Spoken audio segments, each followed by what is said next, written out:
Hello and welcome to the Thinking Fellows podcast. My name is Caleb, and today you are listening to a special episode recorded at a Christ Hold Fast city event with Dr. Keith and Bruce Hilman. This episode is going to be one of two recorded at this event, and it's using some new equipment. Thank you to donors who have made equipment purchases possible through the 1517 podcast network. We are constantly trying to figure out ways to record more content while we're traveling. If you've listened to the show for a while, you know that the summer is a really busy time for us. And while the fellows are separated, we're now trying to experiment with new ways of getting audio when, say, Dr. Keith is somewhere like a Christ Hold Fast event, and I'm in France, and there's people still in Southern California and the like. And so we've added a new piece of recording equipment that this show and a couple others were recorded on.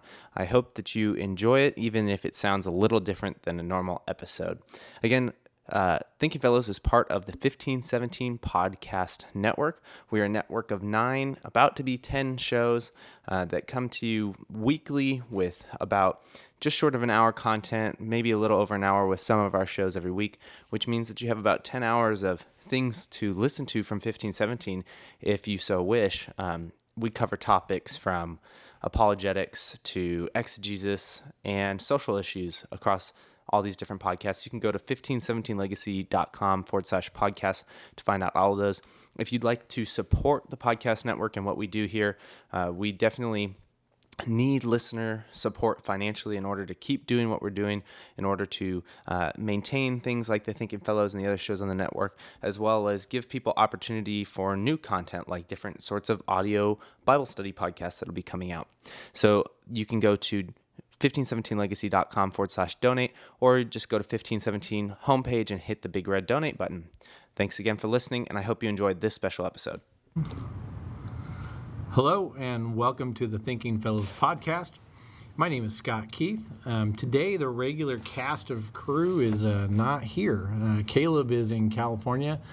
Adam is probably in California somewhere. Rod's probably working on outlines in his home. And I am in New Jersey. We just finished up the Christ Hold Fast City event, which I believe was entitled something Grace in a Culture of Outrage, Outrageous Grace in a Culture of Outrage. A great conference. We had great speakers yesterday.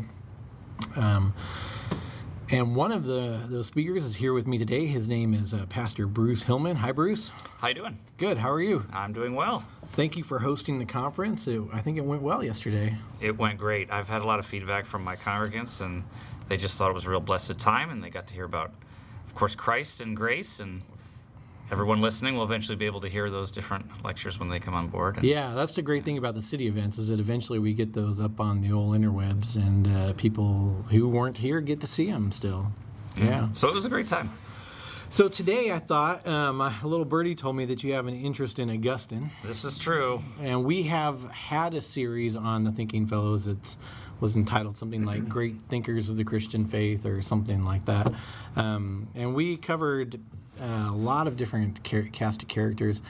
And we did do an Augustine episode, but it's funny, I never felt like we did Augustine justice on that episode. It was one of those shows where we didn't have somebody on who was an Augustine guy or to really do justice to Augustine. I think I talked about him and Adam talked about him. So I thought maybe today we'd revisit that a little bit in the Great Thinkers series and talk about Augustine. Have you maybe tell us a little bit about him, and maybe even we'll go into some of his philosophy and how he kind of ended up theologically where he did. So how's that sound? Yeah, that sounds good. So tell us a little bit about Augustine. What was his sort of background and upbringing? I think he's got a crazy, wonderful story. He does. Yeah. So Augustine was born in the mid-300s at AD and died in the early 400s. He lived at a time period that's called late antiquity, which is a unique period of history where the Roman Empire was in decline, and he actually does pass away after Rome has fallen, and his own city of Hippo, which is in modern-day North Africa, in Algeria today, is actually being sieged by the Vandals. And so he's at this interesting crossroads of history where the old world is passing away into the Middle Ages, or the Dark Ages as they used to be called. And so he's this very central character for connecting the thoughts of those two worlds. That's interesting, because you have, people that are listening could maybe think of it in terms of what if something dramatic happened to America, right? And our form of government, in a lot of ways, our culture and our identity starts passing away as we, maybe it's not so much of a stretch, and a new sort of culture and cultural identity is coming in, and even new citizenship in a lot of ways, right? And he's this character that spans both those worlds. Maybe there's something there for him. Yeah, everyone in the West who is alive today has been greatly affected by Augustine, whether they're religious or not. Certainly, he's one of the most influential figures in the history of the church, which I'll talk about in a minute. But for those who even are non-religious, if you've ever used the word soliloquy, for example, or kind of breaking the fourth wall in a play, these are ideas that Augustine, he invented the word soliloquy. It hadn't existed, which is kind of like a parenthetical aside to an audience. But even more fundamental is that Augustine, scholars will tell you, is the one who really gave us the concept of the self. It doesn't exist as a formal concept before Augustine. But like as an academic pursuit, like the thought of the self, who am I, what am I, why am I here? Are there answers to those questions that are outside of me? Yes. So Plato and other philosophers would have understood someone as an individual. Sure. But what Augustine means by the self as a rational being who has agency, who has feelings. His writings are some of the only writings we have in the ancient world of kind of what someone thinks about themselves and their psychological, emotional state. His Confessions being a big book of that. And he's considered to be the front runner of the first autobiography. There's a debate whether his work, The Confessions, is a true autobiography or not. But certainly there was nothing ever like it until he wrote it. So a debate in terms of whether it's accurate or whether he wrote it as sort of an autobiographical work. There's a debate on whether it's accurate, but most scholars for most time periods will tell you that Augustine can be trusted in the Confessions. Okay. And we know that because we can corroborate a lot of his stories with other letters and things. Sure, okay. But there are some scholars, more recent ones. One of them is a very prominent Augustinian scholar who wrote a biography a few years ago, O'Donnell. And he actually argues that Augustine, who is trained as an orator, is actually orating us the whole time, and we're under his charms and spell, and that he's kind of a liar. So you can take whatever Augustine you want. You have to be careful of the guys that study rhetoric. That's right, because he's very good at it. But I have a good pastor friend who says, I have to be really careful because I'm very good at rhetoric, and I can kind of lead people in paths that maybe I shouldn't be leading them. That's true. And the other thing that people who are irreligious or non-religious might be affected by Augustine is if you've ever been told to listen to your heart, or you've ever been told to look inward to find truth. How interesting. And you're not coming from like a Taoist Eastern perspective for that. Like you just grew up thinking that's true, like to thine own self be true, as Shakespeare said. That's very Augustinian. Interesting. He gives us that inheritance. You preached a sermon against that today. I do. I love Augustine, but I do not necessarily agree with everything that Augustine says. As far as him being a church father, no one has affected the Christian church, a single figure other than the Apostle Paul has affected the trajectory of theology more than Augustine. Not in the Eastern tradition, like the Eastern Orthodox tradition, they didn't have Augustine in their bloodstream. They didn't read his writings until much later. They didn't get East until much later. And so concepts like original sin differ in the East than they do in the West. But the East rather has still had to contend with wrestle with the idea. Augustine. Yeah. There was a turn of the century famous theologian named B.B. Warfield. He taught down at Princeton. And B.B. Warfield said that even the Reformation was really a battle between which Augustine you were going to believe. Because both the Catholics and the Reformers all adopted him. Quote Augustine to support their arguments. And in fact, the Lutheran confessions quote Augustine second only to Scripture. He's known as the Blessed Augustine. Yep. The Catholics do the same thing, by the way, in the Council of Trent and other places. They claim Augustine as their authority, that they're right. And Warfield recognized this, and he basically said even the Reformation was really spurred about people reading Augustine in Scripture and saying, wait, he's not a systematician, but we see him saying this and other sides saying that. And so the Reformation in some ways is a battle over Augustinian theology. Interesting. Yeah, so what's his, you said he's an orator. What's his actual educational background? Because it's, in his day, in a way that it was maybe formalized, but maybe not in a way that we would understand, right? So yes. Formal primary school, formal secondary education, formal post-secondary education. That's not the path, really. But what is Augustine's education? Yeah, so Augustine's born sort of middle class for his time period. There's not a strong middle class, but today we would consider him middle class, in a little village called Tagasta. And his mother is a very staunch Christian, Monica, and she plays a big part in his story. His father, Patricius, is an official in the Roman Empire, but a hereditary official. Okay. So the seat will pass on to Augustine unless he joins the church. It's not the reason why he joins the church, but he's very happy to get out of it because basically he's the tax collector. Yeah, okay. And his father has to go around to his neighbors and his friends and collect pay up taxes second. for Rome. Unlike the Jewish version, though, this is not viewed badly by Romans. They believe they're contributing to the civic good, but they still don't want to pay taxes. Sure. So it's a hard position. So, I believe occasionally I'm contributing to the civil good, but Right. I don't want the IRS knocking on my door No, saying and pay he up, was the sucker. IRS. Yeah. And Augustine was bound sort of for that. There was a couple ways he could get out of it. But his mother really pushed him to get an education, and his father must have supported it. And we think, just knowing the cost of education then, because it wasn't free, that his father probably spent the entire household fortune to get him educated. Wow. He later had a local... That's like many people today who put their entire family into debt just so their kids can get an undergraduate degree. They noticed his gifts very early. He had a brother. The brother did not receive an education. They did not see the gifts in the brother early. Augustine will eventually get a patron who most of his life will, until the church starts helping him out, will pay for most of his education and his books and everything else. So he receives the normal Roman grammarian, what we would call a grammar school, reading, writing education that everyone was entitled to. But then after that, most people were done. But Augustine moved on. And you can think of that basically, I mean, I think it's hard to, make a cultural equation to our day, but you're learning what you need in order to enact with the Roman government as a faithful citizen, right? So yes. You're learning basics of philosophy even at a young age, right. The most basic things, like what's the good? Sure, because there's some civic implication to that too, right? He's highly influenced by the Roman order Cicero, particularly a book called the Hortensius, which is now not in existence. We only know most of it from what he's quoted of it.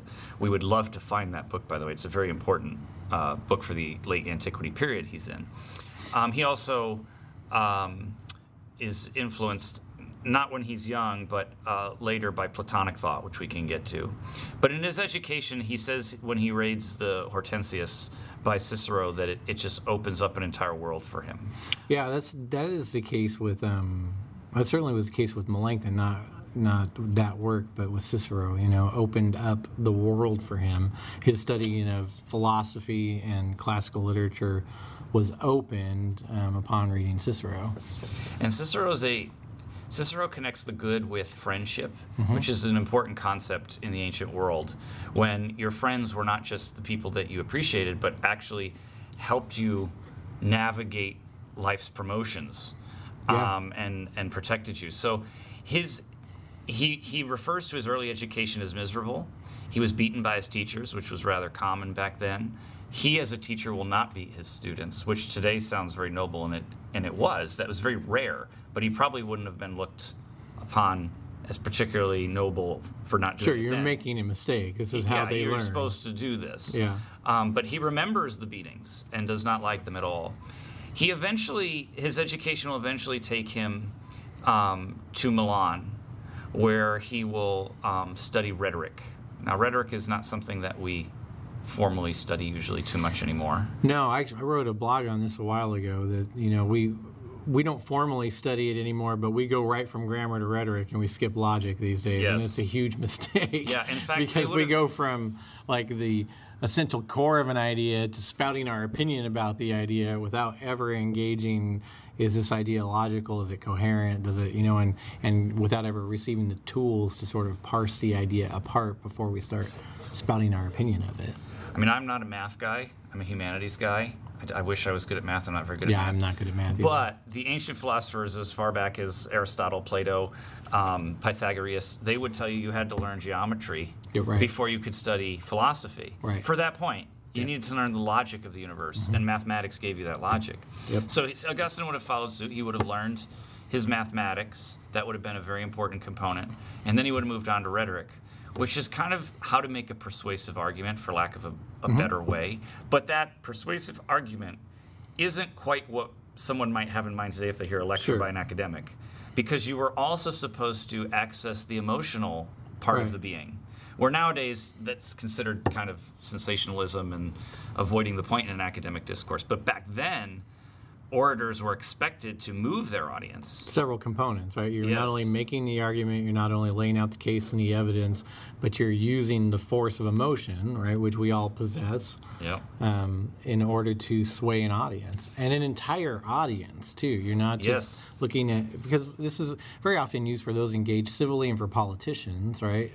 Quintilian, another famous orator, he's interested in training politicians how to persuade an audience so that they can what? Get elected and the like. It's not so bad for preachers either if you Not can so touch the bad for heart. preachers if you can touch the heart. And they taught, and there's an element of truth to this. I mean, right? If you appeal to the emotions, you can become manipulative. We see that a lot in the church too. Yep. But you also remember the things that mean something to you, and that was the idea behind good rhetoric. Was you couldn't really win the argument just on emotions. The audience understood there had to be a logic to it, Yeah, but they these- also wanted to be moved. These days you probably can, but These days you can. then not so much. What's interesting about this time period is if you listen, these orators were very common, these rhetoricians, and they would go out on the street and have debates. Yeah. And the average person would judge who would win and lose, and they would be horrible to the losers, pelt things at them, everything else, and they would celebrate the winners. And it was just one of the ways that civic life and fun One of in the ways world for you to happened. get your, Entertainment. we call it now your 15 minutes of fame, and Yes. then to get your own personal little tribute. So Augustine, he learns this art, and he's actually very good at it. And if anyone's read his writings, and this is, where some of the criticism comes with him too, is he's very good at it. He's still good at it. If anyone reads the first 8 chapters of Confessions, the first 8 books, there's more than 8, but the first 8 are really the biographical part. The reason why the book is still in print and continues to be read by so many people, including philosophers, not just theologians, it's just a good book. Right. And it's very emotional, but it's not into the kind of sentimental. Right. And his skill is at full force there. He's about 40 when he writes that book. I mean, I think one of the examples of how much it's just a good book on a popular level, not even on a theological level, is when I was assigned the Confessions as an undergrad at Concordia. We were advised by Dr. Rosenblatt to go to Barnes & Noble and get the Barnes & Noble print copy of it. I mean, Barnes & Noble put this thing into print through their own publishing house. Yes. Not because they're a big Christian organization, they're not, but because it's one of the classic books of all history. It's true. Yeah. And it interacts with so much in so many different parts of everything from the humanities to things in philosophy. Social sciences are using it now. Augustine's touched almost all the fields. And that's testimony to not just his thoughts, but you could be a really good thinker, like the postmodern philosopher Jacques Derrida, but Yeah. who's a horrific writer. He's very hard. Most people cannot read him. Most philosophers are difficult to read. Yeah, and so, but Augustine's not that way. Part of that's due to his education. He had to be able to communicate to the masses without dumbing it down too much, and he's brilliant at that. I mean, that's his Yeah, gift. it's a tough balance. I mean, I think with our work with 1517 and even speaking, say, at a Christ Hold Fast event yesterday, that's difficult. How deep do you go and still keep your message on a level that's understood and by the masses, right? There's 100 people here yesterday, so we'll call them the masses. But still make it have enough depth that there's real meaning there. That's not an easy thing to do, and it takes, and I'm not saying I'm good at it, but if you are good at it, it takes years of practice to get there. Now, some people are more natural than others, of course, but still, it's not an easy thing to do. Even today, it's not an easy thing to do. No, and the amazing thing about Augustine's writings are most people could read most of them and understand his points. And I mean, we're talking about stuff like on Trinity and all that. He just has a way of communicating that has endeared him to the ages. And maybe that's why, part of the reason why so many people have been able to use him throughout church history is that he's accessible. Not to say, of course, his thought is amazing as well. Yeah. So you said earlier that he got into Platonic thought a little bit. What does that mean? What is Platonic thought? I mean, we've gone over this a bit on the show, but what we found out on the show is that it's good for us every time we bring up a term like this, no matter how many times we've gone over it, just to spend a moment and define that. So what is Platonic thought? So there's no thought outside of kind of the scriptures themselves that has been more important to theology than Platonic thought. Interesting. And Platonic thought takes three major movements. You have the actual writings of Plato. You then have Middle Platonism, and then you have Neoplatonism.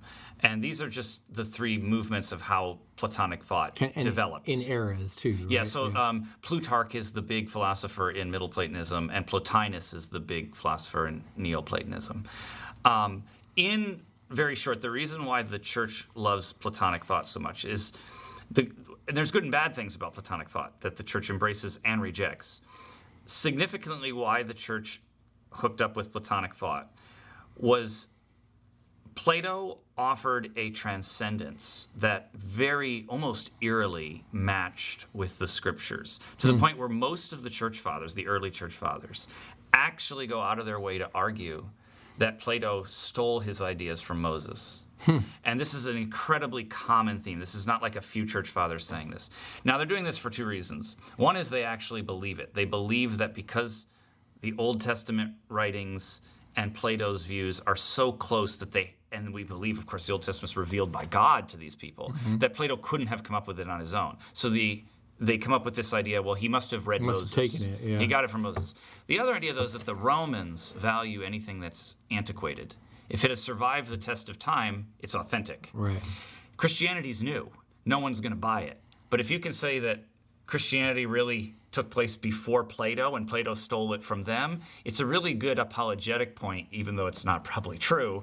People believed it, and it helps to propagate the message. But what Plato's message really is that behind all, that reality is more than the material, than the physical. So real reality is more than what you can encounter with the senses. Yeah. So one of the best ways to get I think the synopsis of Platonic thought is actually in a book that C.S. Lewis wrote called The Great Divorce, which is a metaphor. Yeah. And he tells us the story is of a guy who takes a bus ride to hell and then heaven. Yeah. And or purgatory? Is it purgatory or hell? I think it's hell. Okay. We could double check. I think it's hell, which is a great city that just keeps never ending being built because people are trying to build their own futures. But when he gets to heaven, this guy who hasn't died but gets this journey, he gets off the bus and he's transparent. Lewis says we think of heaven as this place where, like, there's people in harps and there's spirits and all this other kind of stuff. But what if heaven is more real? Yeah, more physical. More physical, more material than we are. Yeah, in fact, at the beginning, as this guy gets a little more embodied the more time he spends there, but at the very beginning, the blades of grass don't even bend. Yeah, don't even bend and feel like knives in the bottom of his feet. Yeah. Now, that is a Christian take on Platonic thought. So Plato says that the material world that we see is kind of a derivative of, a lesser part of the real reality. And he calls that real reality the forms. And what he means by that is that in order for something to be real, there's something transcendent that it's connected to. So that what you're seeing with your eyes and feeling with your senses is only a sort of copy, for lack of a better word. And the way he describes this best, I think, is actually in mathematics. Some people talk about the forms as like, well, if you see a horse, Plato doesn't think the horse is real because there's a form of a horse up in the heavens somewhere that's copied off of. Yeah. That's true only in the strictest sense of understanding Right. Plato. Sometimes when I teach this, you have to tell people that I even tell people that I think some people sort of are just hardwired towards this way of thinking of things, and some people are hardwired more towards an empirical sort of, or I guess I'll say Aristotelian way of thinking of things. But that nobody is hard on either side. Like, you have to be the really odd duck to be like a hard Platonist on these things, and to believe that the only thing that is real are the forms, right? That's sort of, I don't even think would have entered his mind. He's sort of postulating about the, our encounters here with the physical reality are maybe matched and bettered by this thing that we call the form. And a good example that I think that Plato uses is kind of thinking about the kind of triangle in math. So if I draw a triangle on a chalkboard, this is a common example used, a good example for Plato's thought. It's a real triangle, right? Like, it's got three sides. It's a triangle, but it's imperfect. The lines aren't really mathematically straight, and we can't actually make them mathematically straight. Right. So the triangle on the chalkboard represents the real mathematical triangle that exists in the universe that gives it that form. Right. Because if you were to measure that triangle that you drew, even if you did it precisely with a ruler and you got out a micrometer or something like that, you would find the lines are not the same length, no matter what you do to it. And if you zoom in, you'll find your graphite pencil isn't actually straight, it's dots, and it doesn't hit all the paper and all that kind of stuff. So that's what Plato is really saying, is this world has to come from somewhere. It's too ordered, and it works too precisely. And even the math of the universe points to this type of order. So how do we understand this order? And for Plato, we understand this order by saying that there's something transcendent or outside of the material world that gives it its shape and order. Yeah, that's not so different than the answer a Christian apologist might give, and then jump to arguments in favor of the existence of God, and from there to God we can know in Christ, and da-da-da, right? Not so different than that. No, not at all. And Plato's other big contribution is a real focus on souls. Plato believes that we have a soul and that the soul has three parts. We don't have to get into all the details of it, but when he puts words in Socrates' mouth in some of the dialogues, particularly like in the Credo, which is a small dialogue that Plato writes, where Socrates is the main character, Socrates makes a point there pretty clearly that everything that is good because it falls in the right order of things.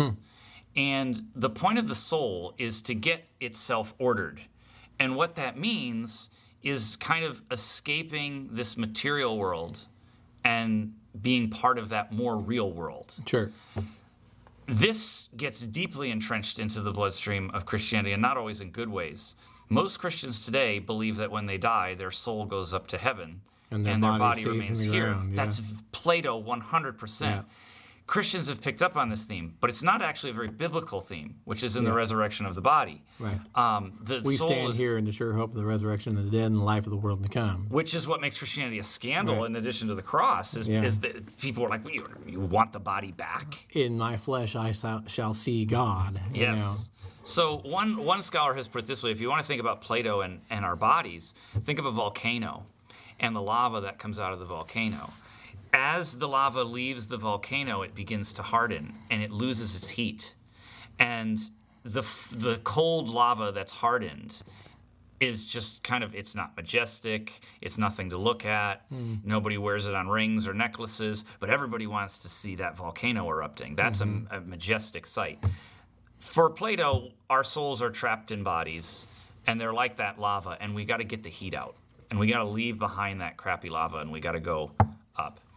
So Platonic thought is both this idea of transcendence and this focus on order and the soul. And that becomes a very, very important theme in Christian theology, because it gives us an idea that there's a creator to the universe. I mean, Plato's creator is very different from God, but Platonic philosophy allows for that. There's got to be an order. Where does it come from? Right, and they don't have the direct answer. No. Their answer is postulation, right? Correct. Yeah. In fact, Plotinus, who's the one who most affects Augustine, who's that Neoplatonist, the last stage of Platonic thought, a great philosopher. He really takes everything that's happened with Plato and Aristotle, who didn't always agree with him, and combines it into a very complex system.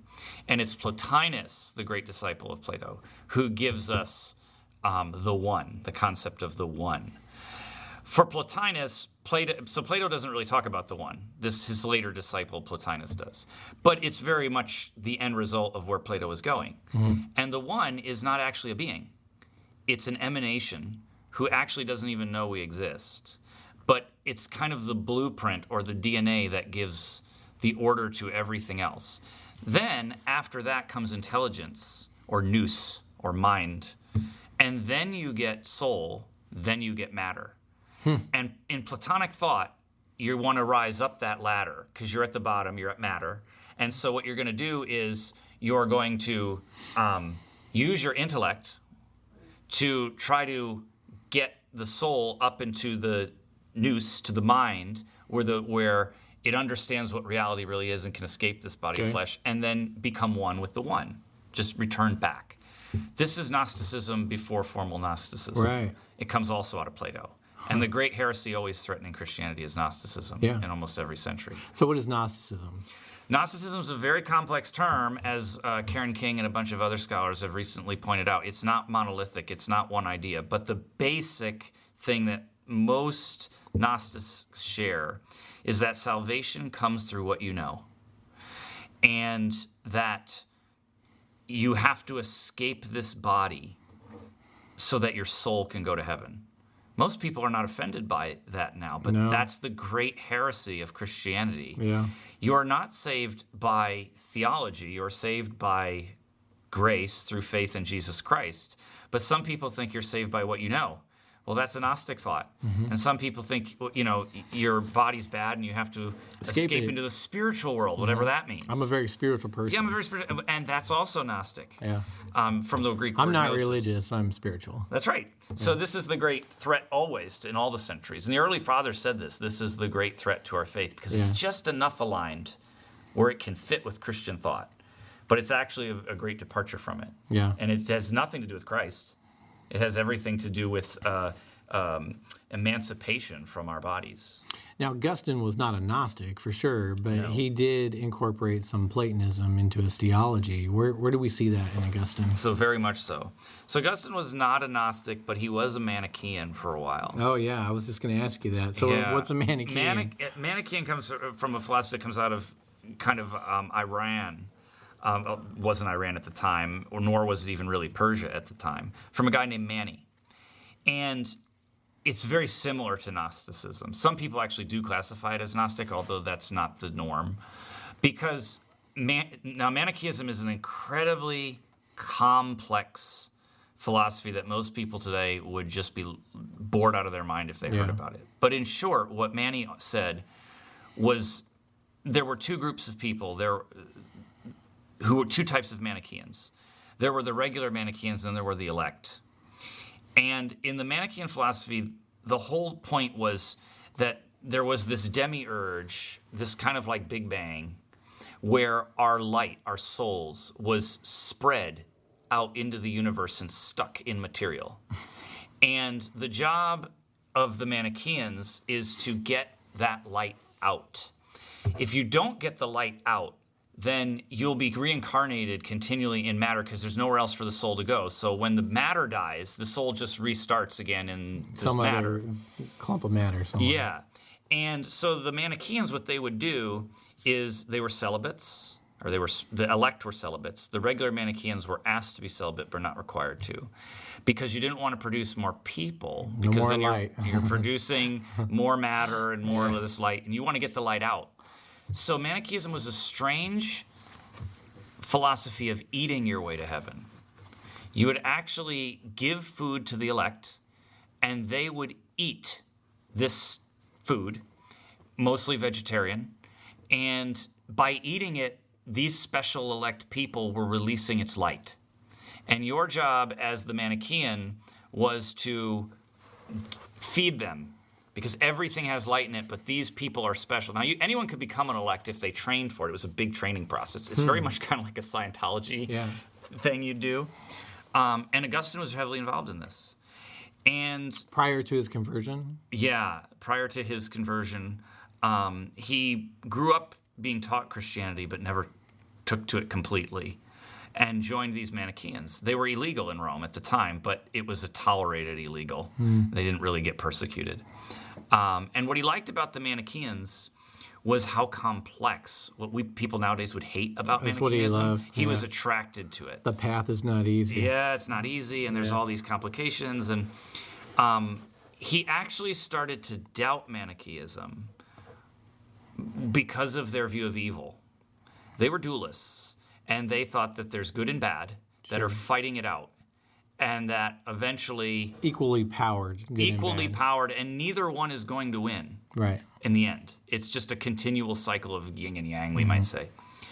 And so he began to question this very deeply, and the Manichaean elects and others around him couldn't answer his questions. I mean, he was a bright guy, but they kept telling him, "Well, wait till this like well-known guy comes into town. Wait till you hit the next stage of enlightenment." Yeah, and he will have all the answers for you. So this guy comes to town like a year later, and he gives an answer, but Augustine is not satisfied by it, and it's his trying to figure out the origins of evil that begins him on the path out of Manichaeism and into Christianity. Now, other things happen that he talks about. There's some people die, and that jars him.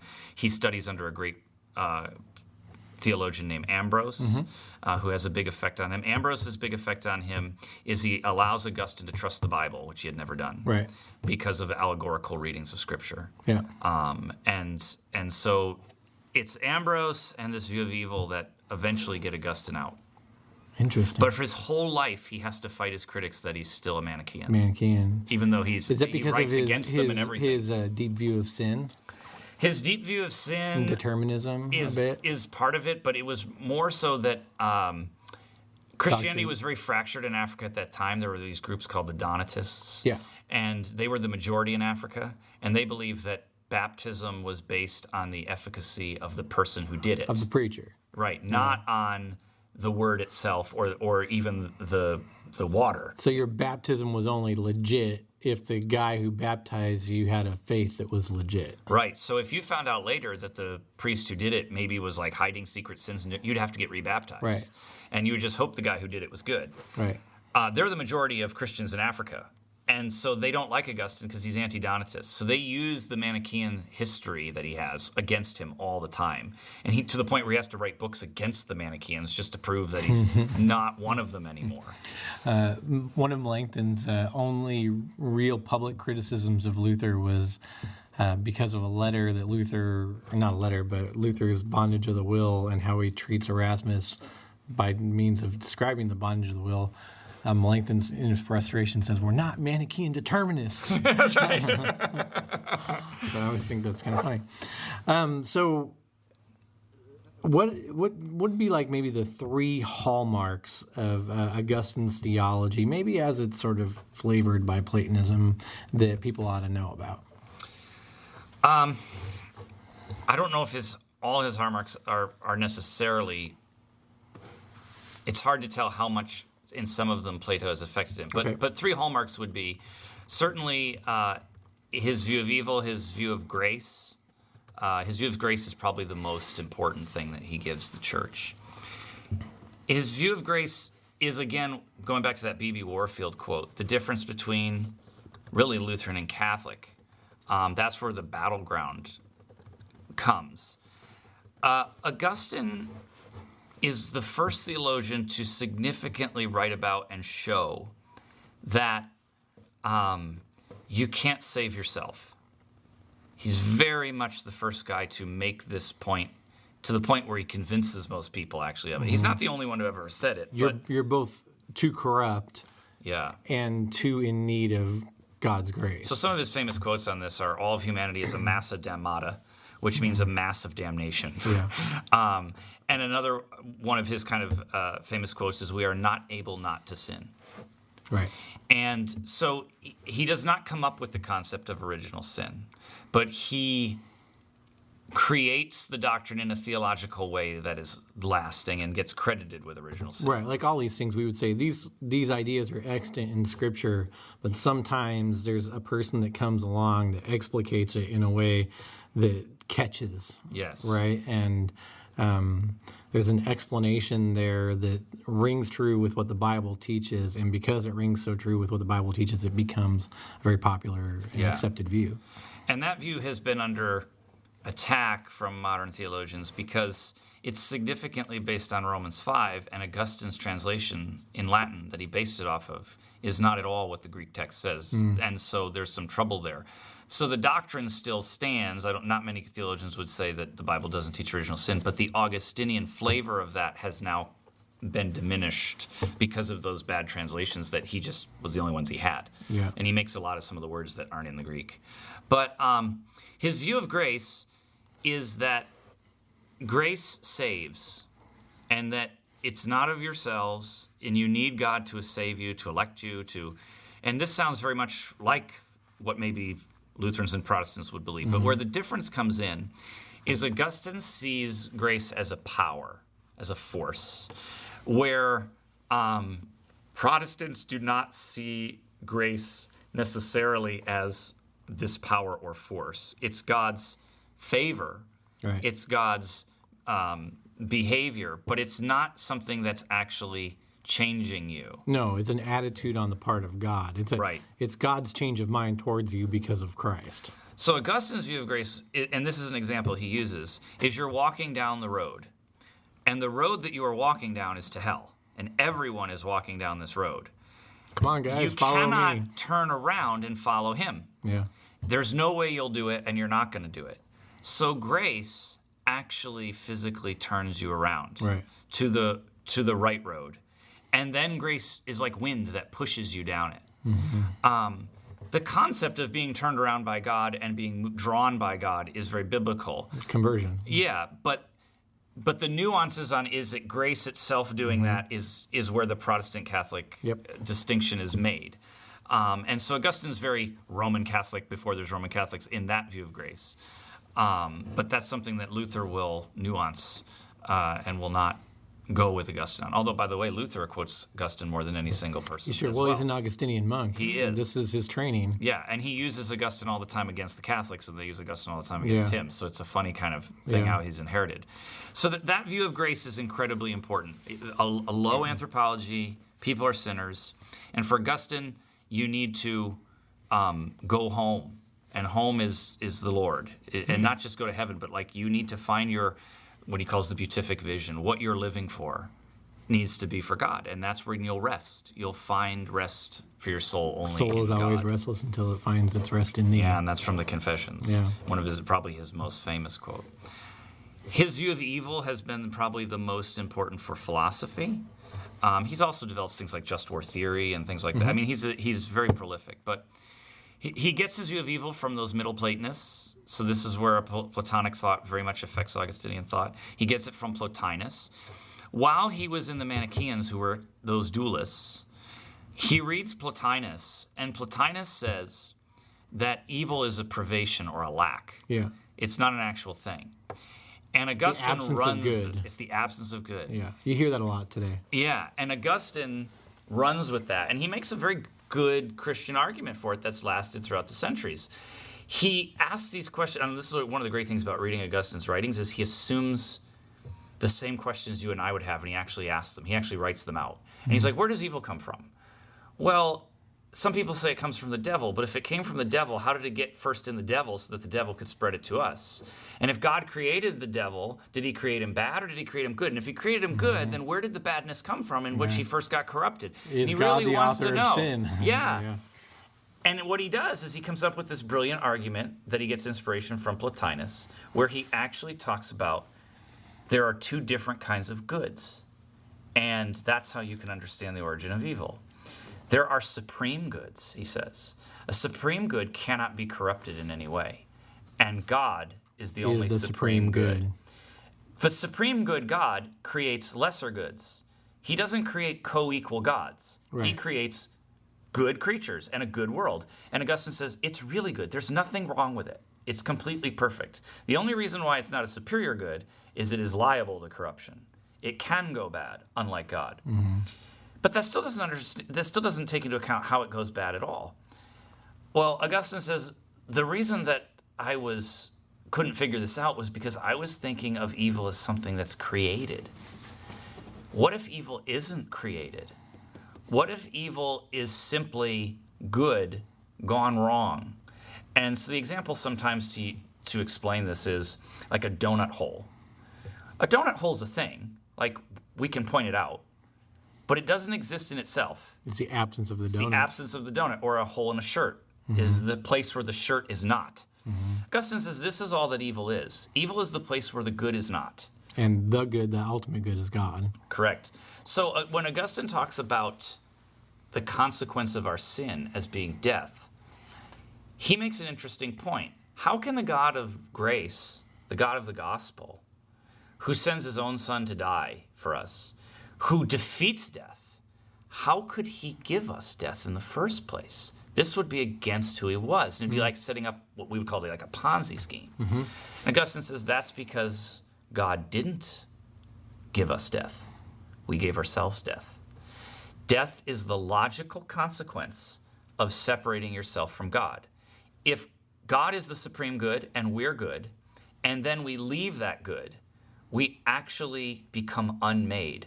Separated from God, we're like a toy that's been charged with a battery, but that can never be charged again. You're not making the toy go bad. It's just running out of juice because it's not connected to the source You anymore. made it to operate and gave it the power to do so. And it left that power and can't come back. So Augustine's like, God isn't punishing people with death. In fact, death is the consequence that just logically follows from leaving him, from having sin separate us from him. So instead of seeing God as like this wrathful God who brings in death only to heal us, and in apologetics, people go, well, why would he do that? Augustine had that answer back in the 400s. Yeah. He didn't do that. You did that. Yep. And God's doing everything he can to fix your mistake. Yeah, I mean, if listeners go back to the archives and listen to the couple shows we've done on the problem of evil, and you'll get some of this too. Yeah. Yeah. So as we wrap up, and we need to wrap up, we always like to wrap up these little sessions on what books would you recommend if people want an introduction to Augustine, something, fairly, I don't want to say easily digestible, but at least digestible. Yeah.